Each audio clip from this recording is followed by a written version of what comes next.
नमस्कार, जय जवाहर। आप सभी का स्वागत है एलटीवी के इस खास शो में।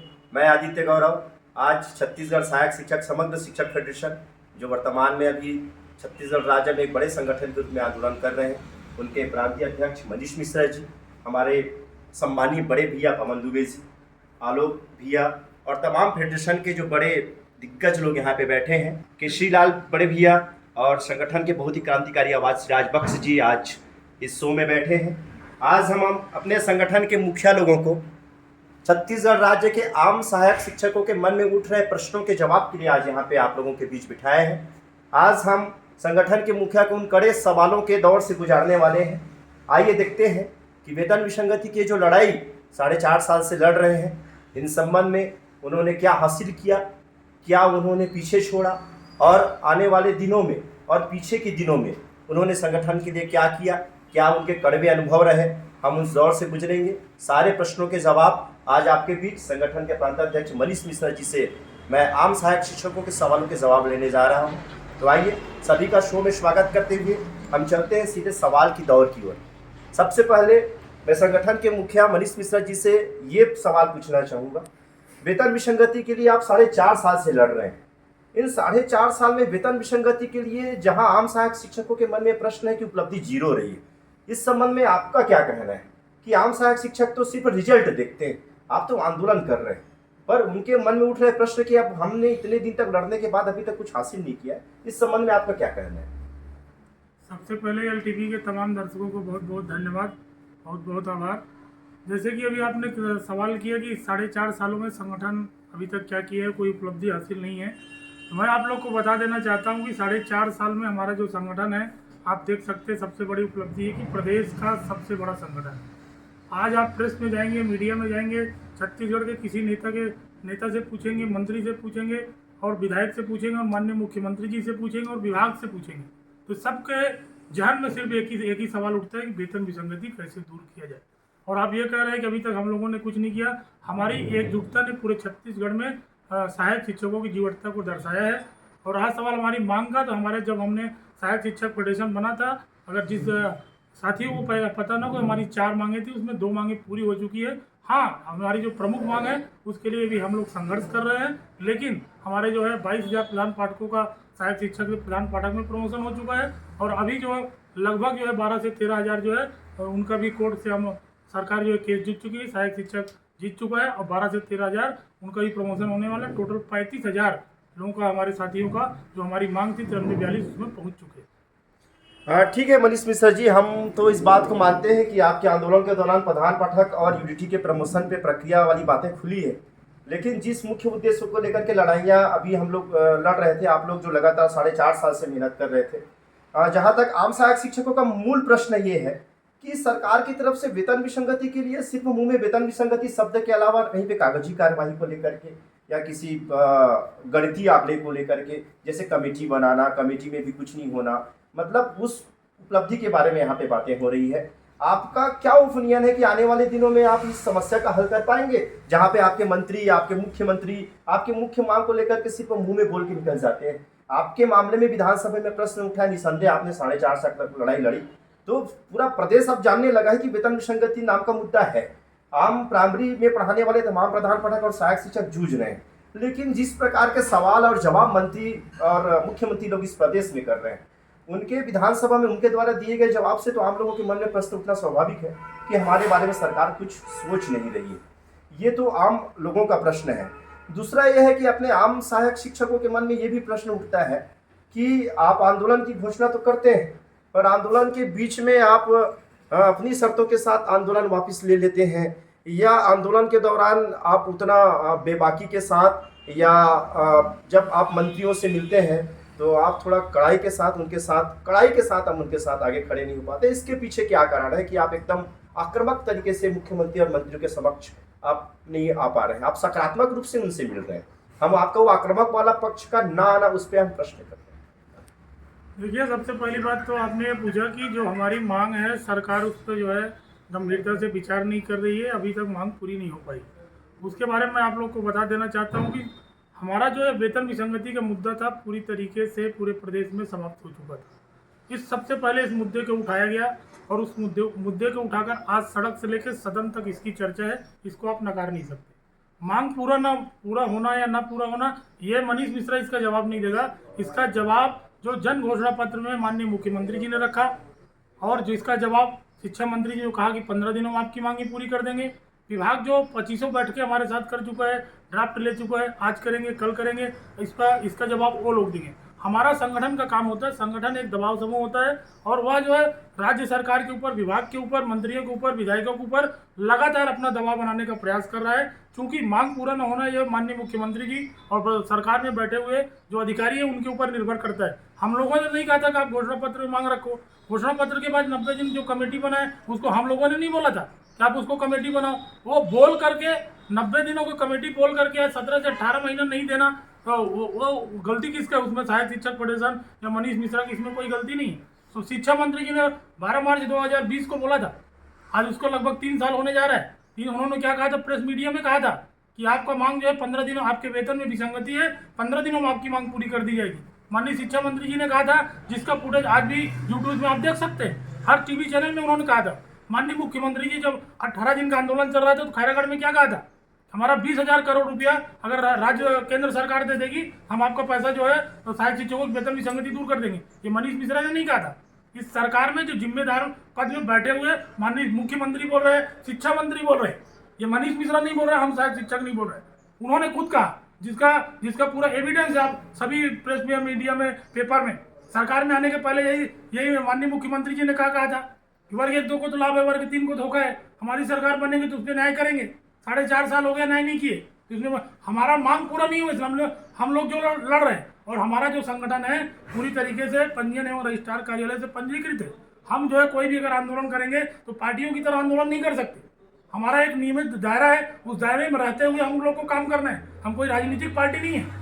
हमको जो हमारा पंजीयन कार्यालय, जो हमारा सेवा शर्तों के आधार पर हमको दिया गया है, उसी के तहत हमको, अगर मान लो पुलिस विभाग हमको आंदोलन करने की परमिशन नहीं देती तो हमको कोई राजनीतिक पार्टी तो नहीं है जाकर वहाँ पे बैठ जाएंगे। तो हमारा एक दायरा होता है, कोई भी शिक्षक संगठन का, कर्मचारी संगठन का एक दायरा होता है, उस दायरे के अंदर रह के ही जो है क्या कार्य किया जाता है। हाँ, ठीक बोल रहे हैं मनीष मिश्रा जी, पर इसमें एक सवाल और एक उठता है। हाँ, मैं मानता हूं कि मंत्री और मुख्यमंत्री के द्वारा बार बार आपको आश्वासन दे करके आंदोलन को तोड़ने या आंदोलन को बंद करने की कोशिशें की गई। उनके द्वारा कमेटी का निर्माण किया गया। आपने जितना भी मेहनत किया वो तो दिखा, मैदान में दिखा। सारे सहायक शिक्षकों में आपने एकजुटता लाई। पूरे प्रदेश में सारे प्राइमरी में पढ़ाने वाले लोग को आप धीरे धीरे इकट्ठा करने के दौर पे आगे बढ़ रहे हैं।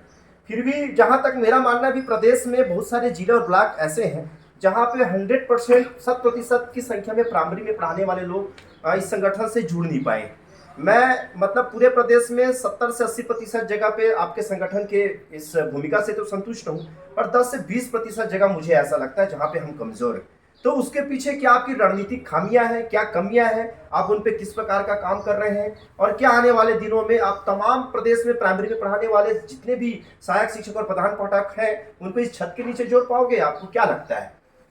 देखिए, इसका तो प्रश्न भी आप ही ने किया है और उत्तर भी आपने ही दे दिया। सीधी सी बात यह है कि आप 70-80% खुद मान रहे हैं, मात्र 20% को बोल रहे हैं कि हमसे दूर। तो 20% दूर नहीं है। अभी मैं आपको गारंटी देता हूँ, लगभग हमारे पास जो आंकड़ा है, पूरे प्रदेश में सहायक शिक्षक और प्रधान पाठक 92% से ज़्यादा हमारे साथ जुड़े। अभी ऐसा कोई किसी की तबीयत खराब हो गया, किसी के बच्चे का कोई तबीयत खराब हो गया, या कोई जो है दूर से आना जाना करते हैं तो उस दिन नहीं आ पाता, लेकिन एप्लीकेशन तो बराबर आता है। और क्रांति तो लाने वाले कुछ ही चंद लोग ही क्रांति लाते हैं, सारे लोग क्रांति थोड़ी लाते, बाकी लोग तो उनके पीछे चलने वाले लोग होते हैं। आप चाहे विश्व युद्ध की बात कर लो, चाहे भारत जब स्वतंत्रता दिलाई थी, तो आप खुद जानते हैं कि उस समय भारत में कितने करोड़ लोग थे और मात्र 5-10% लोग ही लड़े। अगर एक ही साथ पूरे 40 करोड़ 50 करोड़ लोग अगर आ जाते तो अंग्रेज उसी दिन भाग जाते। तो वेतन विसंगति की जो भी बात है, आप हर जिला में जाके देखते होंगे कि हमारा जो भीड़ है लगातार बढ़ रहा है। ये ऐसा कहीं नहीं है कि हम कल जहाँ गए तो वहाँ पे जिले में ज़्यादा भीड़ थी, दूसरे जिले में ज़्यादा। हम लगातार बढ़ते दौर में जा रहे हैं और हमको यह क्रमिक आंदोलन की जरूरत नहीं थी। हम लोग निर्णायक लड़ाई लड़ रहे थे, लेकिन सरकार ने हमको, जैसे ही हम कोई आंदोलन को करते, सरकार जो है, पुलिस विभाग के अधिकारी जो है, हमारे पदाधिकारियों को रास्ते में ही उठाना चालू कर देते। रात 12 बजे से हमारे जिला अध्यक्ष, ब्लॉक अध्यक्ष को उठाना चालू कर देते। रात में भी आप लोगों ने देखा होगा कि 10 बजे रात तक मंत्रालय में बैठक होती है रविवार के दिन। यह सब आप लोग का सहायक शिक्षकों के दबाव की वजह से होता है। और आज सवाल मांग पूरा करने वाली बात, हम लक्ष्य के एकदम नजदीक है और आने वाले समय में आप देखे होंगे मुख्य बजट में कभी जो है कर्मचारियों की मांग पूरा नहीं होता है, आखिरी साल अनुपूरक बजट में होता है। हमें पूर्ण आशा और विश्वास है हमारा मांग जो है जुलाई में 100% पूरा होगा। 1% इसको मैं गारंटी देता हूँ। हाँ सर, एक सवाल और बनता है, इसमें कोई डाउट नहीं है कि आपने 18 दिन तक हड़ताल किया। 18 दिन के हड़ताल के दौरान प्रशासन की ओर से पदोन्नति की प्रक्रिया प्रारंभ की गई। शायद प्रशासन को लगा होगा कि हम इनकी भीड़ को पदोन्नति की प्रक्रिया प्रारंभ करके तोड़ सकते हैं या जोड़ सकते हैं, जैसा भी उनका उद्देश्य रहा हो।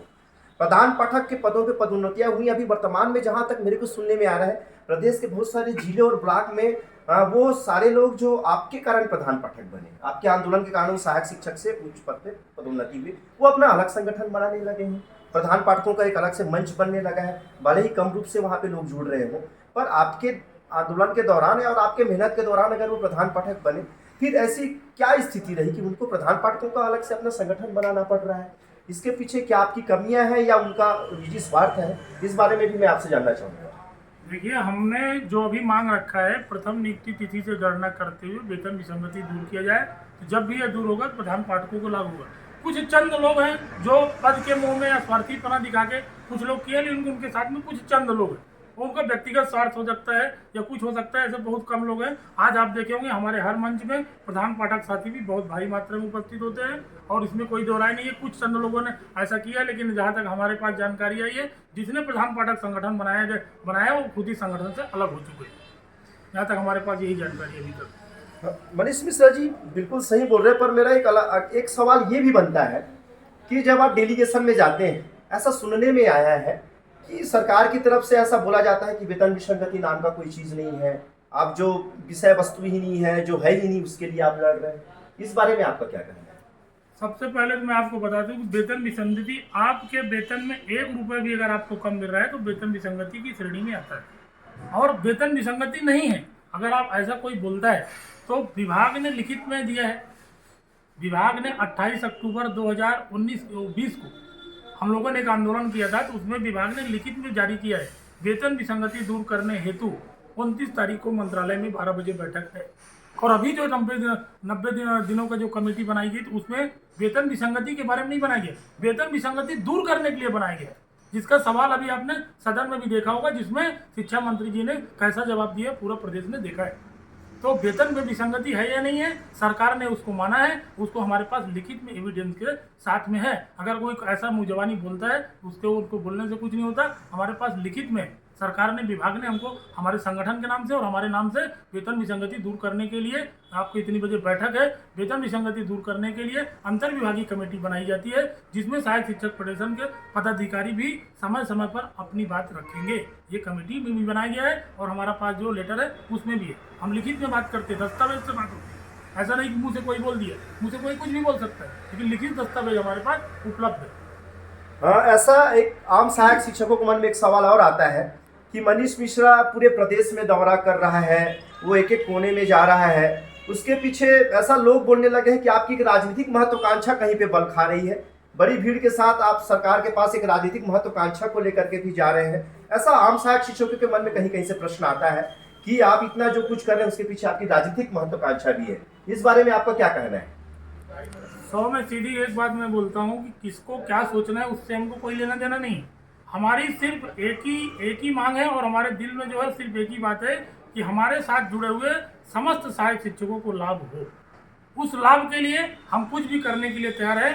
हम जो है सरकार को यह दिखाना चाहते हैं, हमको रायपुर में आंदोलन नहीं करने दिया गया, तो हम सरकार को यह दिखाना चाहते हैं, अगर हमको रायपुर में आप आंदोलन करने से रोकेंगे, पूरे ब्लॉक में, पूरे जिले में भी हमारी संख्या आप देख सकते हैं, जो LIV के माध्यम से सरकार को रोज पहुंचती होगी। हमारा ऐसा कोई राजनीति में कोई जाने का, आने का हमका ऐसा कोई मंशा नहीं है और ऐसा हमारे मन में कोई विचार भी नहीं है। न मैंने आज तक इस बारे में किसी नेता या मंत्री से हमने कोई ऐसी बात की है। हमारा सिर्फ एक ही उद्देश्य है, सहायक शिक्षकों के साथ न्याय हो, उनकी वेतन विसंगति दूर हो। मनीष मिश्रा का बस इतना ही एक प्रयास है। उसके अलावा अगर कोई कुछ बोलता है वो जाने, उसका काम जाने, लेकिन हमारा साफ स्टैंड क्लियर है, वेतन विसंगति पे सरकार निर्णय करेगी। हाँ मनीष भैया, इसमें एक सवाल और आम सहायक शिक्षकों का है। सवाल बोलूं या एक ऐसा ओपिनियन बोलूं कि आप जब अनुमति लेने के लिए जाते हो, बड़े बड़े अधिकारी के पास जाते हो और उनकी तरफ से अगर अनुमति नहीं दिया जाता है तो आप बड़ी बेबाकी से उनको मुंह में बोल के आ जाते हो कि हमको तो आंदोलन करना है, हमको तो लड़ाई लड़नी है। आप अनुमति देते हो नहीं देते हो आपकी समस्या है, आप क्या करना चाहते हो। तो क्या आपको गिरफ्तारी, बर्खास्तगी या बहुत सारी चीज़ों से, प्रशासनिक आतंक से आपको डर नहीं लगता? आप ऐसा क्यों, कैसे, किस बेबाकी के साथ ऐसा करते हो आप? देखिए, सीधी सी बात है, सरकार जो है, जब हम लोग आंदोलन करने जाते हैं तो हमारे सामने हर बार समस्या उत्पन्न होती है। कभी हमको जगह नहीं दिया जाता है, कभी हमारे साथियों को रोक दिया जाता है, कभी कुछ किया जाता है, कभी सीधा बोलते हैं कि आपको रायपुर में आने की ही अनुमति नहीं है। तो हमने इस बार, जब भी ऐसा होता है, तो अगर ऐसी बात आती है तो हमको तो हमारा चेकआउट पहले से जारी हो चुका है। हम 2 महीने पहले चेकआउट जारी करते हैं। शासन प्रशासन जब आखिरी 2 दिन बचता है तब उसमें मंथन करना चालू करती है, तब बुलाती है। आखिरी समय में बोलेंगे आप आंदोलन नहीं कर सकते, तो हम तो आंदोलन करेंगे। आपके पास जो नियम है उस हिसाब से आप कार्रवाई करें। संगठन का जो नियम हमारे पास है हम उस हिसाब से लड़ेंगे। अगर हमको अधिकारी रोकें तो उनके बोलने से तो मैं अपना आंदोलन समाप्त नहीं करूंगा। हमारा जो पंजीयन रजिस्ट्रार कार्यालय का नियम है, हम शांतिपूर्ण ढंग से अपनी बात को, अपनी मांग को रखने का सब डेमोक्रेसी में सबको स्वतंत्रता है। पूरे भारत देश में स्वतंत्रता है। कोई सामाजिक संगठन हो, राजनीतिक संगठन हो या कोई कर्मचारी संगठन हो, तो सबको अपनी बात को शांतिपूर्ण ढंग से रखने का सबको अधिकार है। ये तो डेमोक्रेसी का उल्लंघन हुआ। छत्तीसगढ़ सरकार क्या कर रही है, पूरी तरीके से जो हमारा अधिकार है उसका वो कर रही है। आज हमको बूढ़ा तालाब से 100 लोगों को परमिशन दिया अगर बैठ सकते, जिसमें मात्र एक महीने में एक संगठन को एक दिन 100 लोगों का परमिशन है। तूता में कर दिया गया है, जहाँ पर कोई व्यवस्था नहीं, ना टॉयलेट की व्यवस्था है, ना पानी की व्यवस्था है। वहाँ आप सैकड़ों दिन चिल्लाते रहे, वहाँ आंदोलन करने से क्या मतलब है? हाँ मनीष मिश्रा जी, जैसे कि बिल्कुल सही बात बोल रहे हो आप। वहाँ पे जब प्रशासन की ओर से आपके पक्ष में बातें नहीं बोली जाती तो आप आक्रामक रूप से आते हैं। उसमें एक प्रश्न था, आपको गिरफ्तारी, बर्खास्तगी से डर नहीं लगता? दूसरा, अनुकंपा पीड़ित परिवार के बारे में भी एक लाइन जोड़ना चाहूँगा। अनुकंपा पीड़ित परिवार के पास उनके साथ आपका वो संवेदना तो है, आप उनकी रणनीतियों में, आप उनके प्रयासों में किसी न किसी प्रकार से भूमिका का निर्वहन करते हैं।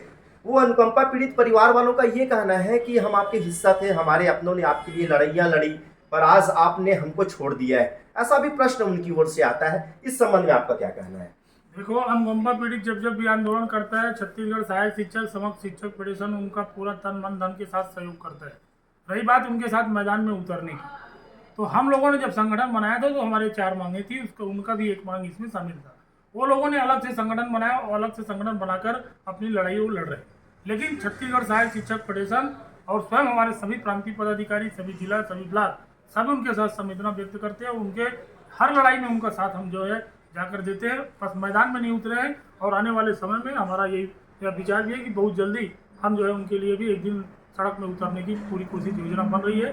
और हम उनके, जो हमारी बहनों थी, जो हमारे साथ उनके पति लोगों ने संघर्ष किया था, उनके परिवार के मुखिया ने संघर्ष किया था, आज वो परेशानी में उनका साथ जो है छत्तीसगढ़ सहायक शिक्षक फेडरेशन हमेशा दिया है और आगे भी देने का वचन देता है। बहुत जल्दी उनके लिए छत्तीसगढ़ सहायक शिक्षक फेडरेशन जो है उनके लिए एक दिन जरूर आंदोलन करेगा। आप तो इतने 4.5 साल से लड़ रहे हैं और शासन प्रशासन की ओर से किसी भी प्रकार का कोई वहाँ पे पहल नहीं दिख रहा है। अब चुनावी वर्ष है, चुनावी साल आ रहा है। इस चुनावी साल में अगर सरकार की ओर से कोई भी पहल नहीं किया गया, आपके ऊपर 1 भी % का काम नहीं किया गया, उस स्थिति में आपकी रणनीति क्या रहेगी? हमारा रणनीति पूरा क्लियर है। अभी हमको जो है आंदोलन करने का वहाँ पे परमिशन नहीं दिया गया, इस वजह से हम कर्मी का आंदोलन कर रहे हैं। और आने वाले समय में हमारा जो आंदोलन होगा पूरा उग्र रूप धारण करेगा, पूरा क्रांति का रूप लेने जा रहा है। आप हर जिला में हमारी भीड़ देख रहे होंगे। और हमारा जो यह आंदोलन था वो 23 तारीख को समापन हो रहा था, लेकिन अब 24 तारीख गरियाबंद होगा। 24 तारीख को गरियाबंद में हम आगे की जितनी भी योजना है, हमारी एक प्रांतीय जिलाध्यक्षों, सभी हमारे कार्यकारिणी के सदस्यों की एक बैठक होनी है। और उस बैठक के बाद हम लोग जो है पूरी तन्मयता के साथ और पूरी सरकार से लड़ने के लिए हम लोग पूरी तरीके से तैयार हैं। और आज हमारे जिले में जहाँ हर जिले में मैं जाता हूँ, सभी साथियों से पूछता हूँ तो उनका सभी का यही कहना है कि हम जो है सस्पेंड होने के लिए तैयार हैं, बर्खास्त होने के लिए तैयार हैं। हम इस सरकार से अंतिम लड़ाई लड़ने के लिए तैयार हैं जब तक हमारी मांग पूरी नहीं होती है। अभी हमारे पास समय है, लेकिन आने वाले समय में हमें बहुत जल्दी बैठक होने वाली है और उस बैठक में हम 24 तारीख को क्लियर करेंगे हमारी आगे की योजना क्या है। तो आप सभी का फिर से धन्यवाद देते हैं। आप हमारे LTV चैनल पे आए और आपने आम सहायक शिक्षकों के मन में उठ रहे प्रश्नों का बेबाकी के साथ जवाब दिया। निस्संदेह आप प्राइमरी में पढ़ाने वाले लोगों के साथ खड़े और आगे आपको निस्संदेह आपकी लड़ाई के हिसाब से आपको सफलता जरूर मिलेगी, ऐसा उम्मीद और विश्वास। LTV हमेशा समस्त सहायक शिक्षक और प्रधान पाठकों के साथ खड़ा है। आप इस चैनल को जरूर लाइक और सब्सक्राइब करें व शेयर करें। LTV को आम लोगों के तक पहुंचाएं। हम आपके साथ, आपकी समस्याओं के साथ हमेशा खड़े हैं। जय हिंद, जय भारत।